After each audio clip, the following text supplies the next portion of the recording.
Hey, weirdos. I'm Elena. I'm Ash. And this is Morbid.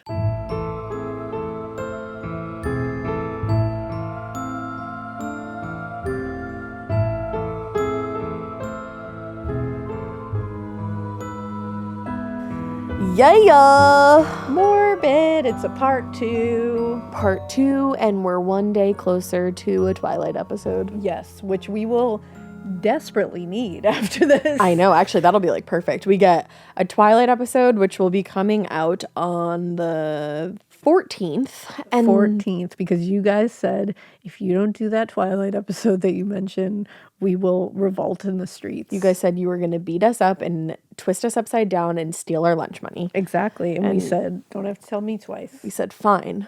I'm very excited for our Twilight bonus. And it's a bonus episode. It's not a regular episode. It's a bonus episode. Calm down. Just in case that wasn't clear. Honestly, I think everybody was excited anyway. Yeah. Well, I'm so excited for that. I can't even say too many things because then I'll just start talking about it and it will just be the episode. We got to save it all. We also have a super special guest that's going to be on the show next week / this week. This week. Thursday. What is time? What is time? And, you know, you'll just hear that when you hear it. But we love this guest. She's great. And I am excited to see her again. I'm very excited to see her again. It's going to be really fun. It's going to be super fun. It's going to be so fun. You know what's not fun? What? Richard Speck. Not fun at all. That is not fun at all. He's horrible. Yeah, part 1 really rocked my shit. Yeah. I figure part 1, there was just a lot to take in. Yeah, there was a lot. There was much. It's a brutal crime. It's an unbelievable crime. And he's a sad, pathetic person. Yeah, he really is. Who is also evil and dastardly and irredeemable. Truly, I think irredeemable is a perfect word to describe him. He's all great those adjective, things. You little writer over there. Thank you. What do you write books or something? I do. tinyurl.com/thebutcher in the round. Don't go there. It doesn't exist. I was going to say it's not a thing anymore. I just like to say it. It's called a vocal stem. Look it up. I do love that. So many vocal stems. Oh, yeah. So many. Another one is ha, ha, ha, ha, ha. And Honey the Land. Honey the Land. People keep messaging me, Honey the Bangs. Honey because the I cut bangs. I love that.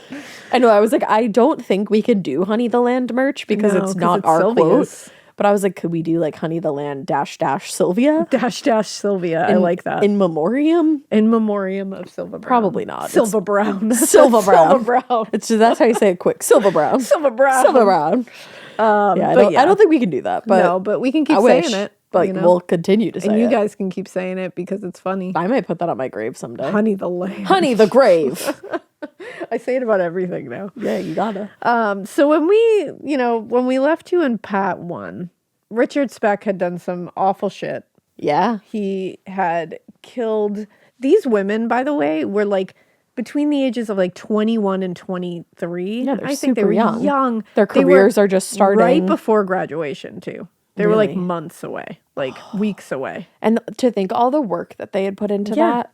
For the rest of their lives. Mm-hmm. And this is how it ends. It just pisses me off. And to think that some of them had escaped like very dangerous situations in different countries. To come here. Yeah. To be safe. Yeah. And then they meet this fucking nasty little fucking shit goblin. Ugh. Richard Speck.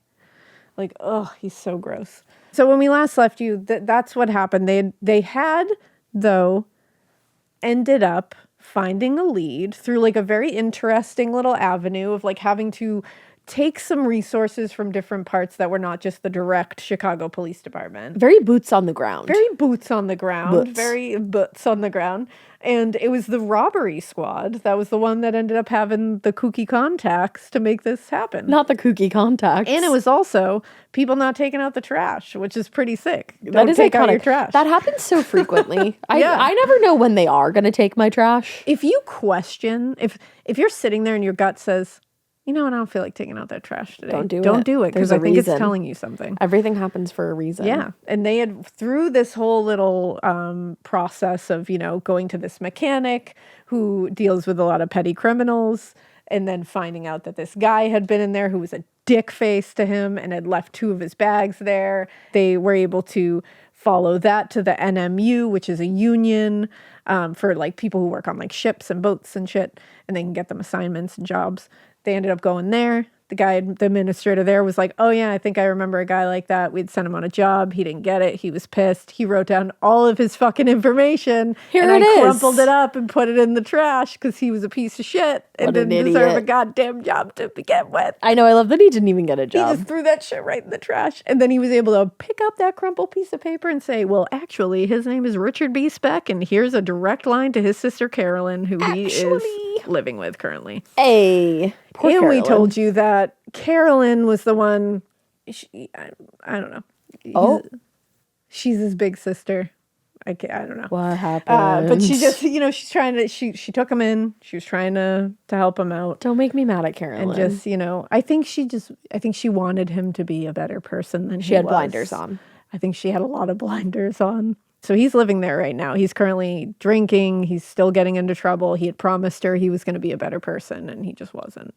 So based on what detectives had learned from that administrator at the NMU, they knew that that's where he was staying. And from the look of things, he was trying to get out of the city as fast and as soon as possible because who they talked to, this guy was looking to get on a boat, and he was looking to go to New Orleans. Yeah.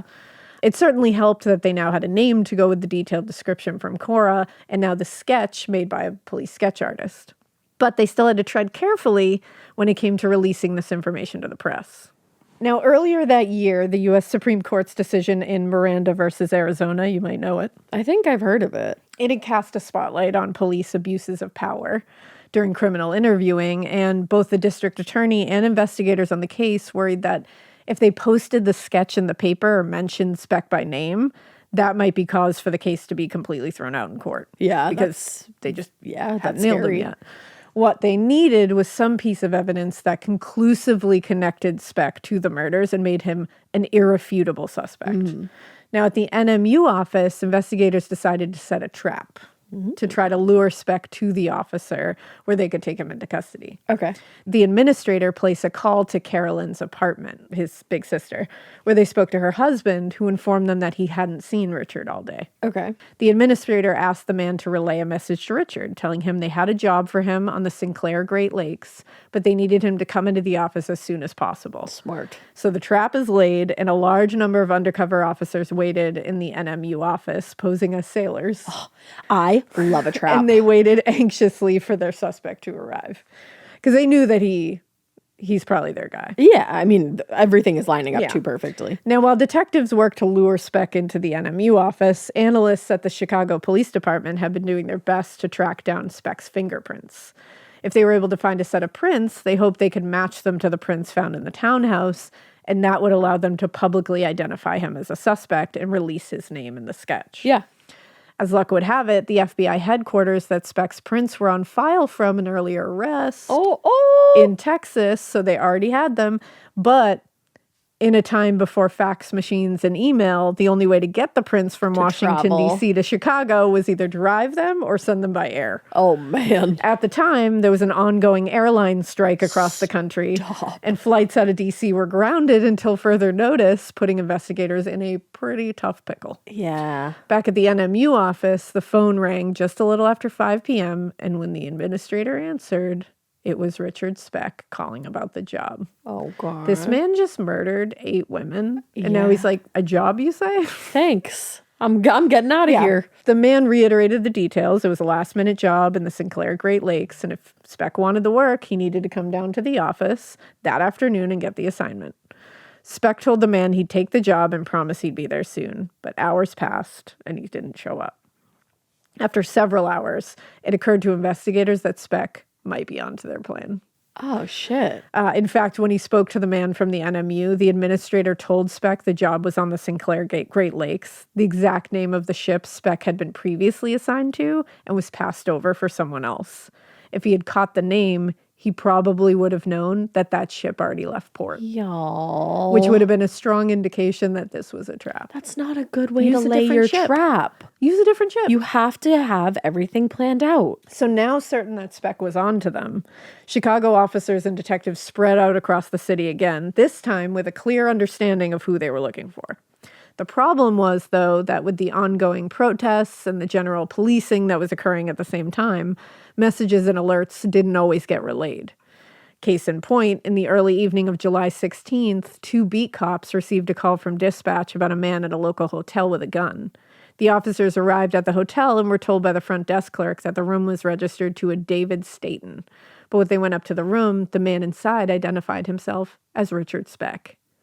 Having not been directly involved in the investigation of the student nurses, the officers had no way of knowing the suspect had been named. Please tell So me they you're kidding. simply gave Speck a verbal warning and confiscated the gun, allowing Speck to slip from their fingers yet again. Shut up. When the news of the check of the hotel reached homicide detectives, they raced to the hotel, but by the time they got there, he was gone. And they said, you fucking idiots. Yeah. For the second time in one day, the killer of 8 innocent young women had managed to slip away into the city, and investigators were starting to think that they might lose their chance to catch him. If he managed to get through the roadblocks and make it out of Chicago, they were never finding him. Their best bet remained the fingerprints in the sketch, and finally that afternoon they caught a lucky break. Despite the ongoing airline strike, a pilot with American Airlines volunteered to fly the fingerprints from Washington, D.C. to Chicago. Hell yeah, brother. Once they received the prints, 2 analysts worked through the night, analyzing the set by hand and comparing them to the prints found at the house. That is too cool. Too cool. To think about people analyzing fingerprints before you could just like plug it into a database is bit by bit. So fucking cool. And they worked all night to make sure these were like, those 2 are badasses. By the next morning, they were able to confidently and conclusively match the prints at the scene to Speck's prints from the FBI file. And detectives rushed to get the sketch of Speck onto the front page of every newspaper that morning. Iconic. Along with a description of his Born to Raise Hell tattoo. No. Now, as soon as the description and identification of Speck went out, calls started flooding into the Chicago Police Department. Most were misidentifications or, of little value, hooligans. Basically. But there were a few who claimed to have seen or spoken with Speck at local bars in the days before and immediately after the murders. And they said those are probably correct because that guy drinks. He drinks. One man, Claude Lunsford, told investigators that he had been drinking with Speck a few nights earlier on the fire escape of the Star Hotel. He remembered that tattoo on his arm and the gun he had been carrying that night. That's such a Claude story. It really is such a Claude story, right? Yeah. On like the fire escape of a bar. Yeah. That's just Claude of doing the Claude Star shit. Hotel. Like, yeah. That's just Claude. Just Claude things. Where Claude hangs. Find yourself a Claude and he'll have a story. I know it. That is at the Star Hotel. While officers fielded calls that morning, Dr. Leroy Smith was on his break at County Hospital, where he was casually flipping the newspaper, and he read the description of the suspect and the tattoo. Moments later, Dr. Smith was called into surgery to help a young man who had been brought to the hospital with what appeared to be superficial cuts on his wrist from a half-hearted attempt to end his life. As Smith was wiping the blood away from the young man's arm, he recognized the tattoo on that left arm that read, Born to Raise Hell. Stop it. And realized the man on the hospital gurney was none other than Richard Speck. Stop the most wanted man in Chicago. And he obviously knew that the police were onto his ass. Thank goodness he read the paper that morning. Wow. Dr. Smith called for hospital security, who kept an eye on Speck until homicide detectives were able to get to the hospital, and they placed him under arrest for murder. Shut up. So he basically walked right into it. Yeah. Now, when the news broke of the arrest, the residents of Chicago heaved a collective sigh of relief because, remember, they're all terrified. Yeah. This guy walked into a fucking house that night and massacred 8 women. Mm-hmm.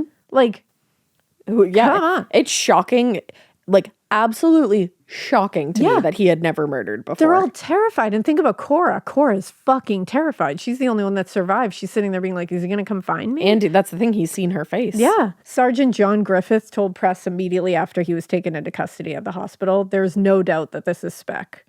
Later that morning, Cora was brought to the hospital where she viewed Speck through a 2-way mirror, and she confirmed that he was the killer, telling detectives, this is the man. What a brave fucking girl. What a badass. Truly. Yeah. Like, that's really brave. After everything she went through and everything she heard, having to be sedated. And she's still traumatized. That's the thing. She had to be sedated after this. Like, oh, yeah.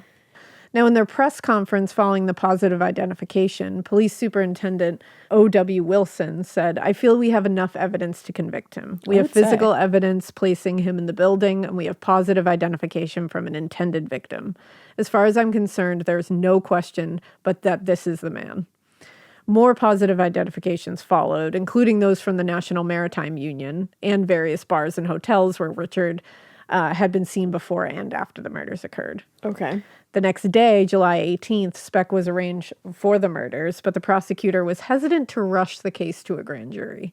Given how much scrutiny the courts and law enforcement had been under with regard to the rights of the accused, State's Attorney Daniel Ward told the press that they would be proceeding with an abundance of caution and making sure the case was airtight before presenting it to a grand jury. Would you understand? Yeah, they don't want this guy getting released again. No. Jesus Christ. And he's been in and out of the system forever. Yeah. And so Ward said, "We anticipate going to the grand jury this week with the case. Although Speck is presently under sedation, we plan to have him appear in felony court." In fact, more than 3 weeks passed before investigators were even given approval to interview Speck. But eventually, Ward presented the evidence to a grand jury with a small but pretty significant amount of circumstantial evidence behind him. Mm-hmm. Among other things, they were presented with the fingerprint evidence that linked him to the crime scene, Cora's positive identification of him as the killer, and various others who testified, including William Kirkland, who told the jury he'd bought a 12-inch hunting knife from Speck at a downtown bar just hours after the murders were committed. Stop it. Bought the fucking knife from him. Unknowingly. Hours later. Yeah. According to Kirkland, "We were sitting there talking and Speck brought the knife out and began talking about it. I asked him if he wanted to sell it, offered him $1, and he handed me the knife." $1? $1. Because he wanted to get rid of that murder weapon. That should have been like a red flag for that guy. Yeah, I would say so. Now, the grand jury voted to indict Richard Speck on 8 counts of first-degree murder, but the road to the trial was going to be long and filled with delays. For one, Speck's attempted suicide, no matter how sincere or insincere, was evidence of a deep depression that would surely hinder his ability to aid in his own defense, unfortunately. At the time, there was still a great deal of concern, again, over the rights of the accused. Yep. So the prosecutor's office is saying, unless everything's done completely by the book, there's a chance that one little technicality is going to get us, and we're just not walking into that. Good for them to be so careful. Yeah. Because this is just like, we don't need the verdict overturned. No. In an appeal, we don't need some technicality cutting this short. We got to send him away for good. To walk out that door and do it again. Yeah. As a result, the preparation for the trial took months as both sides readied for what would surely be the biggest trial of the year. Oh, yeah. In the meantime, Richard Speck sat in jail waiting for the trial to begin. Between July 26, 1966 and February 17, 1967, he was held at Kermack Memorial Hospital in the Chicago House of Corrections, and he was being treated for depression and suicidal ideation. Also, according to Dr. William Norcross, there was, quote, an 80% chance that Speck had suffered a coronary thrombosis on the morning of his arraignment, so he required treatment for that as well. Dang.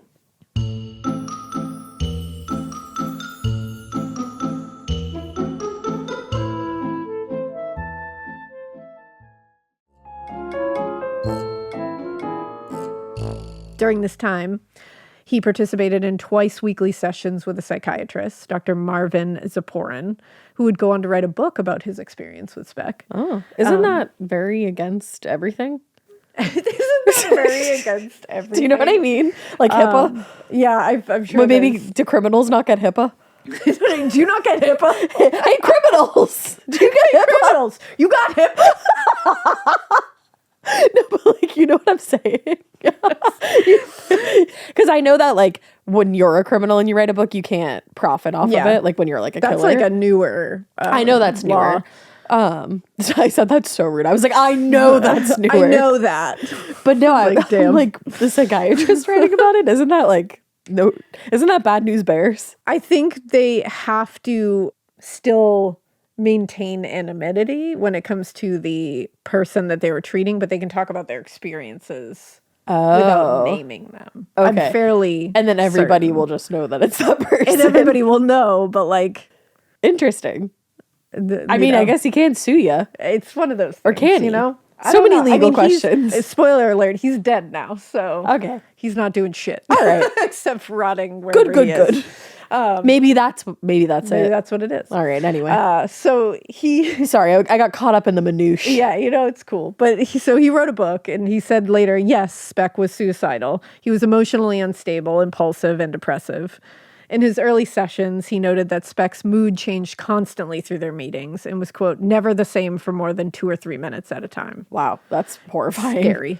Like nearly all Americans at the time, Ziporyn was desperate to find an explanation for what was an inexplicably brutal and pretty fucking senseless set of murders. Yeah. Speck had forcibly entered the house, presumably to rob the nurses, who willingly gave up their money and listened to him. Then, for reasons that made no sense at the time, he just chose to brutally and systematically murder them all. The motive was supposed to be robbery. That was pretty weak motive for him to claim now. Especially because they all just were sitting in a room and That's were bound. The thing. They all were bound. They were sitting there saying, we'll give you everything. You can take all you want. I don't give a shit. And there's a living witness to testify to that. It's that doesn't...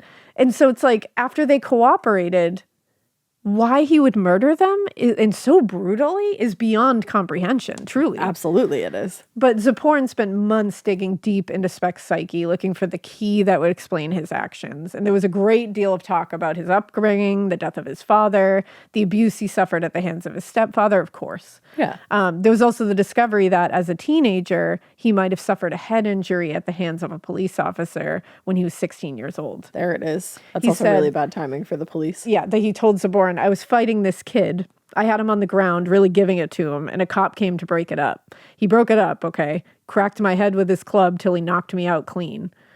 So... Dang. Since then, Richard claimed he had been experiencing headaches, migraines, all that were pretty debilitating.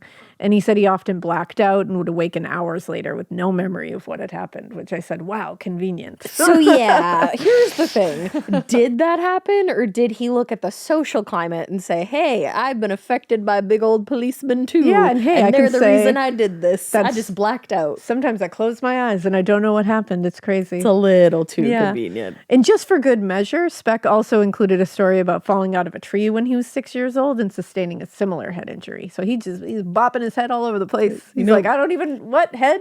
Who? I don't know her. I was trying to say anything, but I couldn't stop laughing. I was like, yeah, I don't know, man. Maybe I have a head injury. Well, no, we'll never know whether Richard was telling the truth in these interviews. I'm going to go with no. We can wildly speculate. Yeah. It's entirely possible that he was telling the truth and that he had head injuries. Hey, something was wrong with him. Something was wrong. But, maybe he was fabricating the whole thing in preparation for an insanity defense. Yeah, that was clearly being telegraphed by his lawyer, Cook County Public Defender Gerald Getty. Prob. In preparation for the case, Getty had enlisted 3 well-respected psychiatrists whose opinions he hoped would override those of the prosecution's experts. In fact, Getty was in a very tricky spot. On the one hand, there was strong evidence that placed his client at the scene, and a witness who repeatedly identified him as the killer. Yeah. On the other hand, an insanity defense carried some significant risks. For instance, if Speck was evaluated by Getty's psychiatrists and determined to be a sociopath, it would completely undermine his insanity defense. Yep. Still, insanity was the most viable strategy at this point. So Getty moved forward and hoped that they could convince the jury Speck wasn't responsible for his actions. What Getty didn't know at the time was that Dr. Ziporyn's evaluations and log of contacts with Speck might work in the defendant's favor. Oh. After spending months with Speck, Ziporyn concluded, quote, Speck is an obsessive-compulsive personality whose rigidity, ambivalence, and hostility have been accentuated by his organic cerebral pathology. Yeah. In other words, Speck had an organic mental illness that had been exacerbated by his reported brain injury when he was 16. Okay. When those symptoms were at their worst, he wrote, a patient is not responsible for his conduct and may be completely unaware of what he is doing. I disagree. But that's fully just disagree. But I'm not there. How we gotta really take into consideration how long it must have taken him to do everything he did to those women. Systematically, one by one, walked to those women out there and sexually assaulted some of them, and then brutally fucking. He himself later says, which we will get to, that strangling someone isn't like you see in the movies. You got to go at it for a good 3 minutes. Jesus That's Christ. literally what he says, and it's on tape later. And it's also like, how do you know that if you've never done it? So I'm sorry. Because, like, you don't remember your I thought, blackouts. you're not responsible for your actions, though. So, like, how do you know that? I don't know about that. Yeah. Now, this wasn't the first time the prosecutor's office had heard Ziporin's chronic brain syndrome, quote unquote, as an explanation for criminal behavior. In fact, he presented it several times in previous criminal cases. Like, dude, come on. Never with much success. Yeah. Kind of sounds like he was, trying to get that to be a thing. And it isn't a thing. It's like, maybe let's not try to make that a thing. Yeah. Anticipating Ziporin and others' attempts to explain away Speck's behavior, the prosecution began building their own case to demonstrate that Richard Speck wasn't some ordinary man afflicted with a kind of Jekyll and Hyde syndrome. Instead, he had developed his criminal personality and cunning over many years of illegal activity and being a shitbag. Like, he's just Simple an asshole. as that. Richard Speck's trial began April 3rd, 1967 in Peoria, Illinois, just outside of Chicago.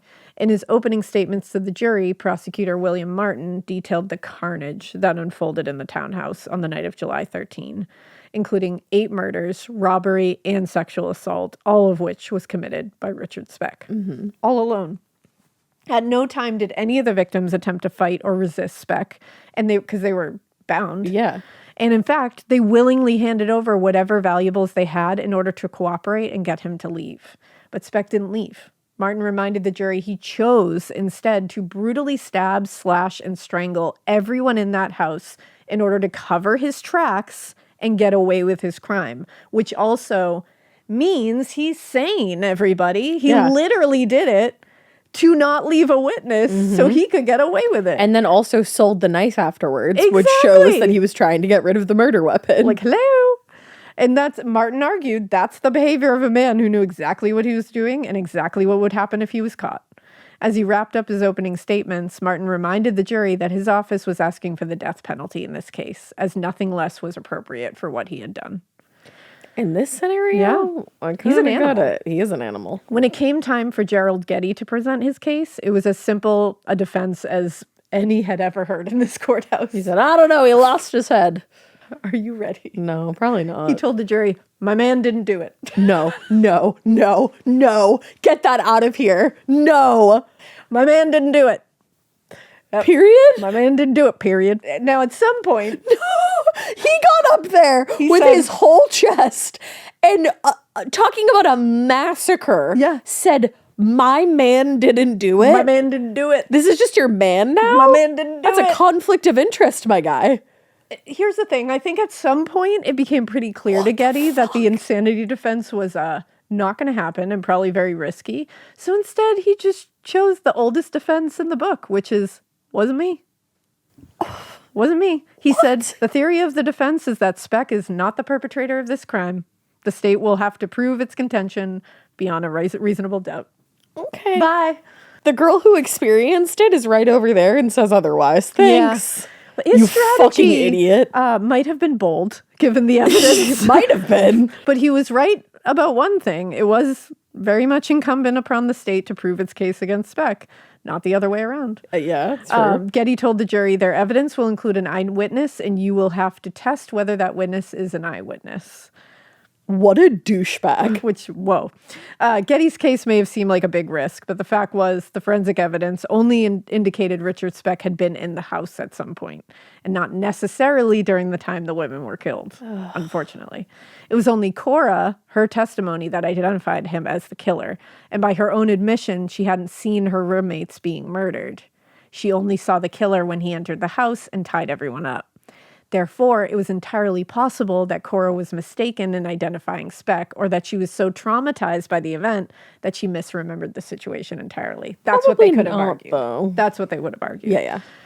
Getty's subtle attack on the state's most important witness was to be expected, of course, and it was given a certain amount of credibility in the eyes of the public, considering that Cora hadn't been seen or heard from since she was rescued from that scene.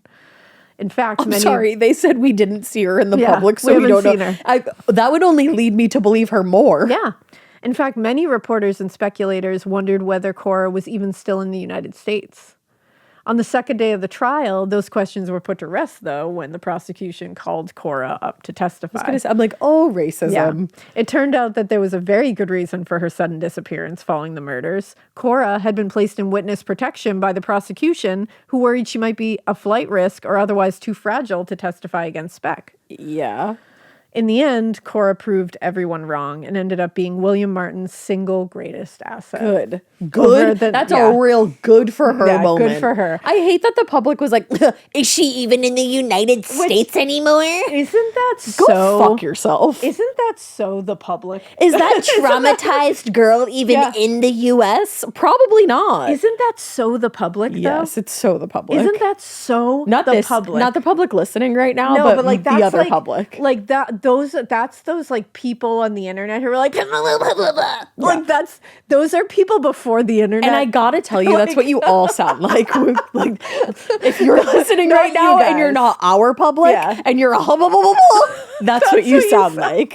And I know it's not you guys. No, it's not you guys. I'm saying Yeah, you guys know. You know those deep goblins on the internet who just have some shit to say about fucking everything. Like their fucking opinion matters, like their fucking words matter. They just go around going I literally just picture SpongeBob like in the SpongeBob text where it's like, is she even in the United States anymore? Like, okay. It's so true. Where are you exactly? Like it's Look around. So true. It's so true. Oh, get a grip, public. See, that's those kind of people. I love that she was like she said fuck y'all. Let me clear my she throat. said, listen, the public, fuck y'all.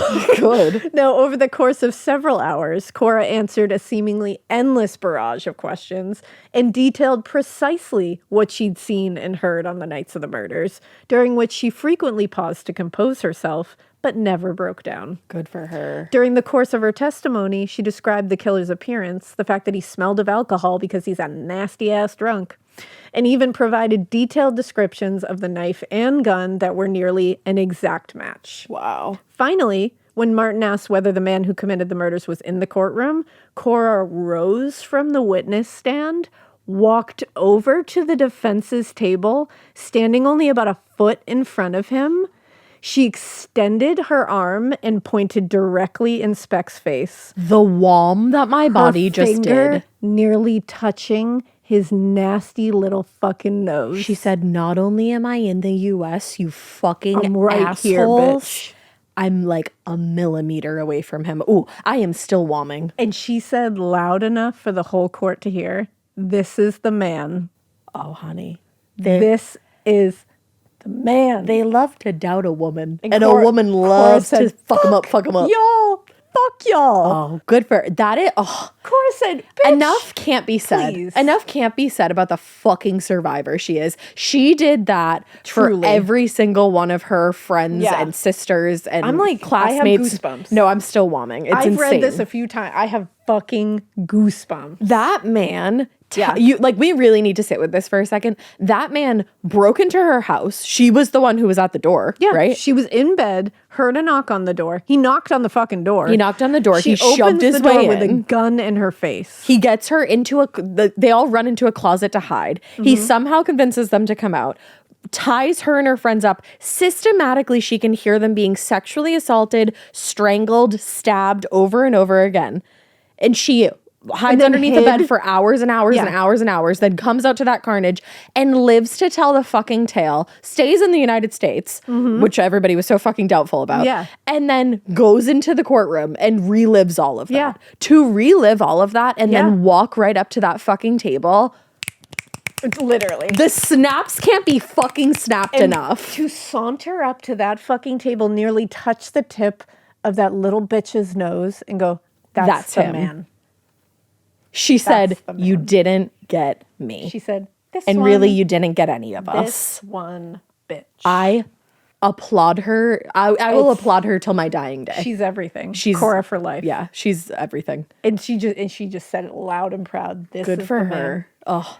In fact, one reporter said it was a moment few in the crowded courtroom would ever forget. It was filled with the courage that was in the diminutive 4-foot 10-inch form of the sole survivor of a tragic mass murder. It's always the shorties. She's a little. You gotta. She is little, but she is fierce. You got to. Yeah. Because everyone's going to doubt you. Yeah, I know Little Red. Everyone's going to underestimate you, so you gotta be. That's how Little Red became Big Red. That's it. She's forceful. That's and right. courageous. 4'10", and Let's she go. walks up to that table. Good for her. Like a fucking And he's a 6 foot powerhouse. tall, like Yeah, gross looking monster. goblin. And she walks up a fucking powerhouse. Obsessed. Yeah. Obsessed. It's amazing. So on April 14th, both sides gave their closing arguments.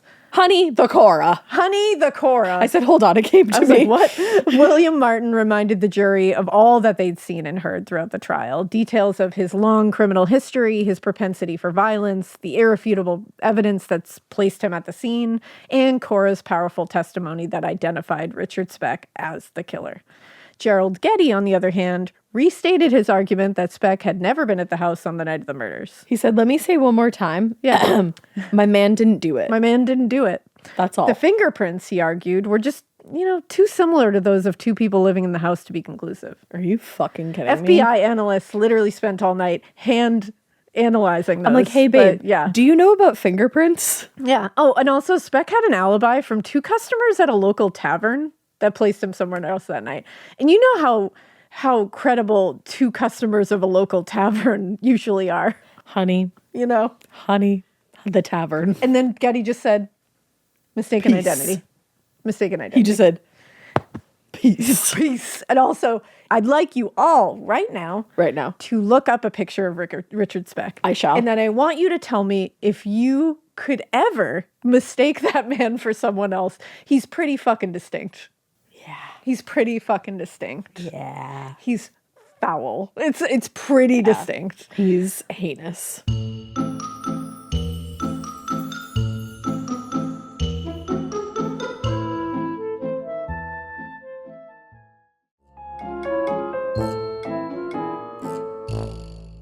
Ultimately, the jury disagreed with Getty. After deliberating for just 45 minutes, they returned guilty verdicts on all 8 counts, each one carrying a death sentence. Wow. When the verdicts were read, Richard Speck looked up at the clerk, but otherwise registered no emotion. Is he even capable, do we think? Probably not. Detective Brian Carlisle told a reporter it was the only verdict the jury could have reached. Yeah. Noticeably absent in the court that day was the only surviving victim, Cora. Later that She afternoon, did what she needed to do. She didn't give a shit. She was like, I know what I did. Yeah, and she knew that was going to be enough to get him put away. Later that afternoon, when William Martin called to tell Cora the news, her response was, congratulations. Period. She said, good job. She said, cool, I'm going to go about my life Bye. now. Yeah, I'm going to pretend like this never happened. Now, on June 5th, 1967, Richard Speck was sentenced to die in the electric chair, pending any appeals guaranteed to him by the Constitution. In 1968, the Illinois Supreme Court upheld the conviction and the sentence, and that conviction was upheld a second time on an appeal in 1971.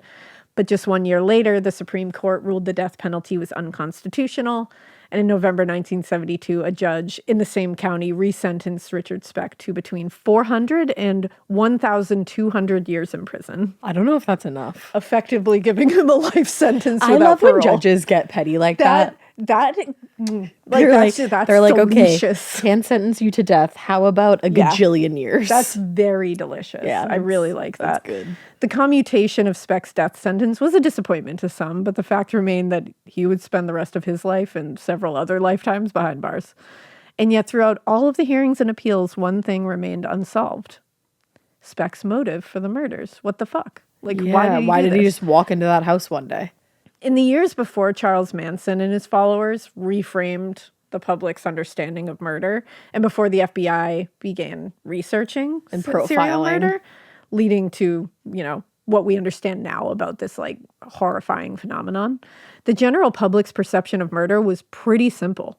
Basically, people could understand murder in the commission of a robbery, murder in a domestic violence situation, and even murder in the commission of a sex crime. Mm-hmm. Understand is a word, I can't think of another word to say it. You know what I mean? Like, Yeah. I'm not saying they're justifying it. They're saying, like, my brain can comprehend that happens. Yeah. And that People just couldn't to a understand. messed up brain, that is a reason to do that. Yeah. They could at least understand that. What was incomprehensible, though, was murder simply for the sake of murder. Yeah. That was just not something people could wrap their brains around. Which is incomprehensible, even is. still to this day. And again, I said, like, in Mindhunter, you see them they talk to Richard Speck in Mindhunter. I gotta rewatch that. He was part of this whole thing. So it's like they didn't understand. They desperately wanted to understand why he did this. And honestly, we'll never understand. He's just a piece of shit. I hope someday we can figure out I hope so, what but happens I don't in know someone's if there brain. is a reason, though. I really don't. There's I don't gotta know. be. I don't know what it could be. But the idea that someone would kill, not for any material gain, but just for the satisfaction of killing, was just like a concept we couldn't get.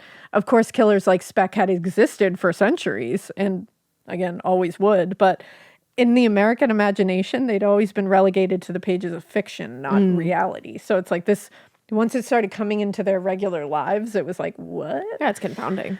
So because of this, Speck's mass murder of 8 women for no fucking reason was, according to prosecutor William Martin, the end of an age of innocence. Like suddenly, it was like the glass shatter That's so moment. heavy. And it's very much the glass shatter moment. Yeah. It was always happening. But now it But it was was behind publicly that glass recognized. that we just didn't know about or we didn't understand. And now the glass is shattered. And now we have to accept that there are people in this world that kill because they like to kill. And it's like, that must have been a fucked up time. Yeah, absolutely. Like, we've always lived in a time where people have That's the killed for the sake of killing or for satisfaction because they like to do it. They like to hurt people. So we've never had, we can sit here and wonder why, but we've never lived in a world where we didn't wasn't know that happening. even happened. And then suddenly to be thrust into this new way of thinking of like, oh, fuck, that person over there could just really like killing people. Yeah. They might just do it for no reason. What it must have been What a like to weird just like time. go about your day in certain ways and not expect to be killed. Yeah. Like that's, In the parking lot this morning, I That thought must I be was going to wild. get killed. yeah. Like that, You're that always happens all the thinking that. time. Always think That's a woman's Roman Empire. Is Hell getting yeah. killed. Getting killed. Yeah, that's why we do this, I think. Yeah. You know? Hell yeah. Now, for 2 days, while we didn't know who he was, people in Chicago lived in abject fear of this unknown killer capable of anything, just stalking the streets and capable of killing 8 people at a time. Alone. Martin said it changed everything. We all became much more conscious of our security. 8 nurses could be slaughtered in their beds for no reason by a stranger. And if it could happen to 8 young women, all on the verge of starting their lives and all well-loved and well-respected and smart and capable, it could happen to anyone. Yeah. In the years that followed, the fear and anxiety that gripped Chicago for those 2 days would creep into every corner of America, obviously, as the nation grew more and more aware that not everyone around them was safe. Yeah. But in many ways, that fear can be traced back to Richard Speck's decision to murder 8 innocent women for no fucking reason. Now, maybe it's because of that fear that so many people became kind of obsessed with understanding his crimes. Well, when there's no answer, you do keep You going just back to want it. something. Gerald Getty wanted to prove his client was insane at the time of the killing, while Dr. Zaporin theorized that it was likely a head injury combined with an organic mental illness that led to it. If they could find an explanation, a lot of people were reasoning maybe we could stop these killers and, Before it even happens. you know, or at the very least make them safe from themselves, stop it from happening. And there was a real movement, and still kind of is, to figure out what is happening, how this happens, and stop it before it actually even begins to start. Right, right. But on December 5th, 1991, just one day before his 50th birthday, Richard Speck died. One day before his 50th birthday? Yeah. Wow. He died at Silver Cross Hospital from a heart attack. And his dad had died early of a heart attack. That's true. And young, like young. Like pretty too. young, yeah. So that should be where the story of Richard Speck ends, but there's a weird, bizarre coda at the end of this that I don't think anybody really could have seen coming. Like after death. So in the spring of 1996, he died in Hey! 1991. That's my Yay! literal time, the Oh my spring of God. 1996. Whoo. Ruh-roh. Different. Okay. Big difference. In the spring of 1996, television news anchor Bill Curtis interviewed William Martin for a special that he was working on for A&E television. Oh, A&E. After the We know interview, drama. Yeah, after No, that's the interview TNT. was I'm so done. sorry. I was like, what? You're like, shut the fuck up. After the interview was done, Martin was walking Curtis to the elevator when he suggested Martin come to his office sometime soon. He said, I want to show you something. That's terrifying. I would have said no. And is Martin the guy that was like, my man didn't do it? No, that's Getty. Oh, Martin okay. was on the good side. Oh, okay. I'd go to his office. So at the time, he's a veteran prosecutor, so he's like, sure. So at the time, Martin thought Curtis was just being polite, so he acknowledged the offer, but then kind of forgot about it. But a few weeks later, Martin got a call from Bill Curtis's assistant, again inviting Martin to Curtis's office to see something he thought would be of some importance. So because there was repeated requests at this time, Martin's like, all right, cool, he must have something to show me. So a few days later, he found himself sitting before a television in Curtis's Chicago office.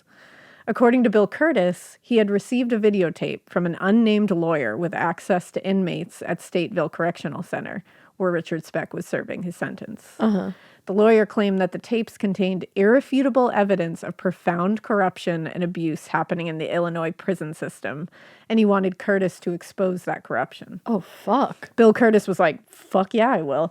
But before he showed those tapes to a committee at the state legislature, he wanted William Martin to see them. When Bill Curtis pressed play on the VCR, the first thing that Martin saw was Richard Speck on the videotape. Okay. Sitting beside another inmate, Ronzell Larimore, in an otherwise empty room with blank walls. There was a third person who has never been identified operating the camera. Okay. They're in prison, by the way. Why do they have a video camera? Yup. Martin I'm was so shocked. scared right now. You should be. So Martin was shocked when he saw Speck in the video because it had been decades since he'd last seen Richard Speck, and he remembered him being like awkward, like He's, really like, gangly. skinny, gangly.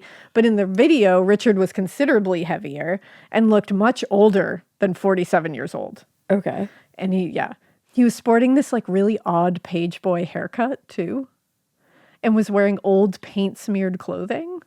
Okay. It's a very unsettling image. Have you seen it? No, image? I've Okay. seen an image from it, Oh. but Should I Google now?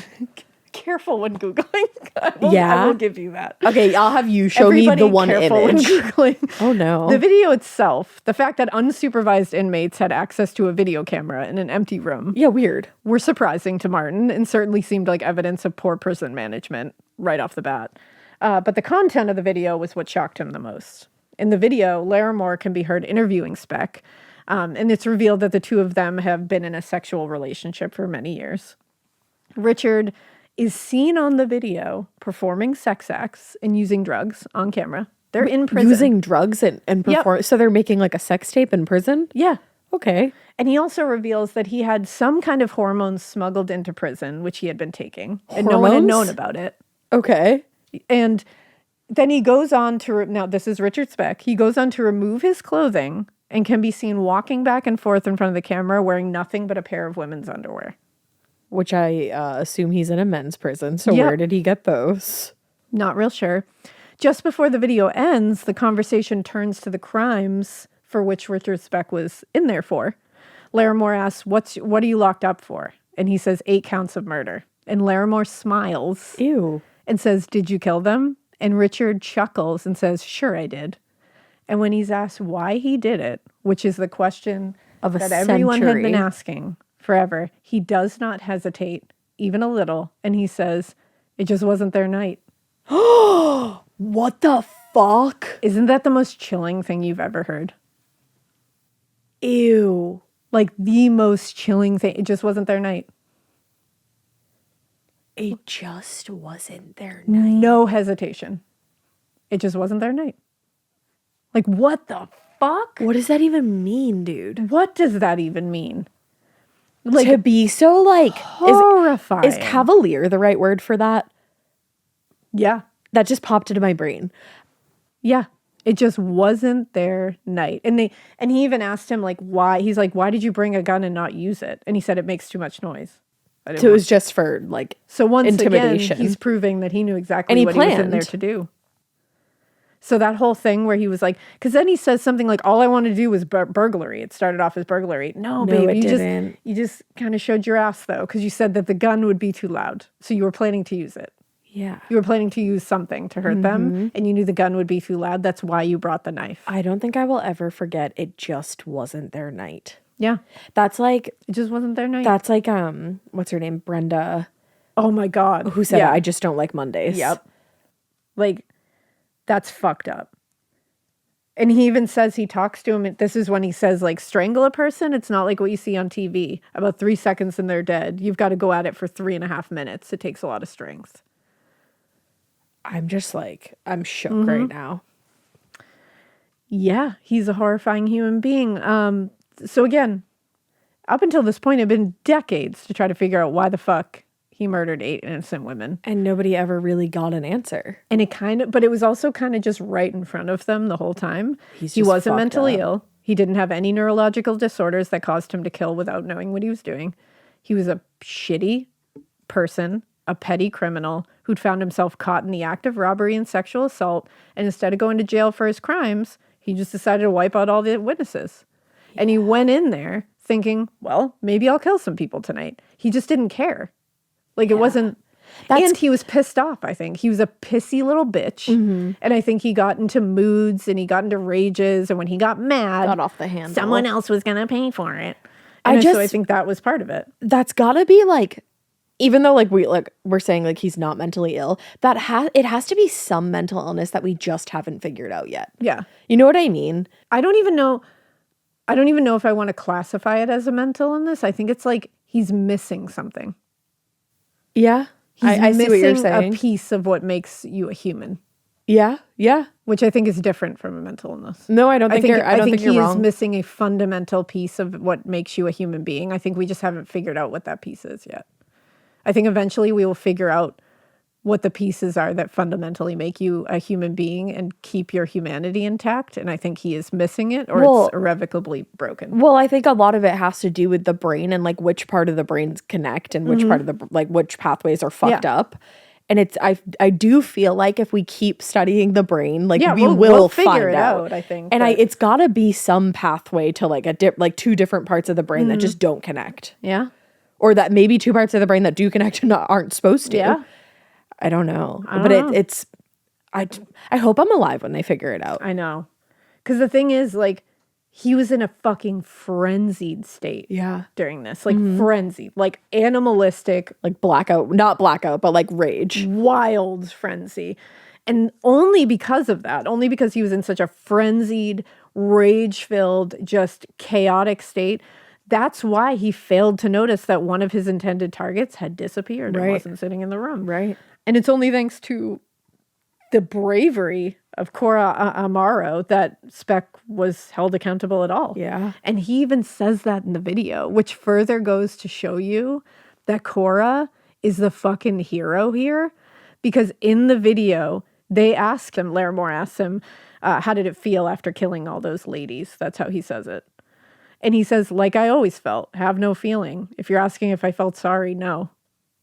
And he says it very like, and he says, did none of them get away? Somebody else asked that. Yeah. And he says, one did. That's why I'm sitting here now. And he says, if none of them got away, I wouldn't be sitting here.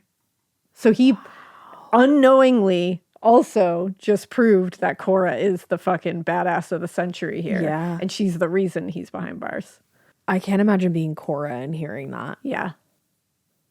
That you're the reason and that he knows it. And that he's been sitting in prison. That's the biggest part of it. That must have been simultaneously horrifying and also so validating. Satisfying. Because it's like, he's been sitting in prison for however long just thinking about the fact that you're so the brave. Reason. Which would be terrifying because...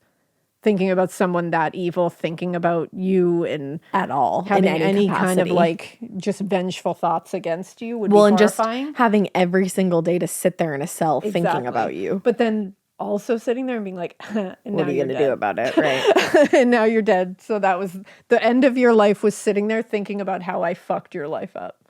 This was one of the gnarliest, but also at the same time most fascinating cases I think you've ever told. It's a wild one. Like truly, truly wild. The end of that is so chilling. It just wasn't their night. No, I hate that. Yeah. What a cold answer. It's like it's cold as ice, that answer. Just no thought at all. It almost feels like he's trying to be funny. Yeah. But it's like, if you think that's funny, motherfucker. Yeah, that's dark. That's so dark. Yeah. If you read more about the video is a wild. William Martin sitting there watching that must have been like, what the fuck did you just show me? Yeah, he's like, you really wanted me to see this video. Like, I just didn't need to see this.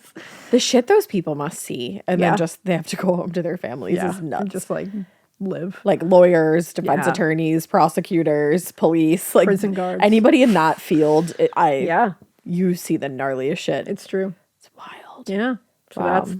that's the case of Richard Speck. Well, I need to go cut off the top of my head, take out my brain and wash it and put it that's back definitely in. what I have to do. And then I'll see you later. So Yeah. while I do that, we hope you keep listening. And we hope you Keep it weird, but not so weird as Richard Speck, honey. never, Don't do that. never do I that. don't even know how you could possibly. Cora for life. Cora, 5 ever. Keep it as weird as Cora. Yeah. Keep it as badass as Cora. Hell yeah.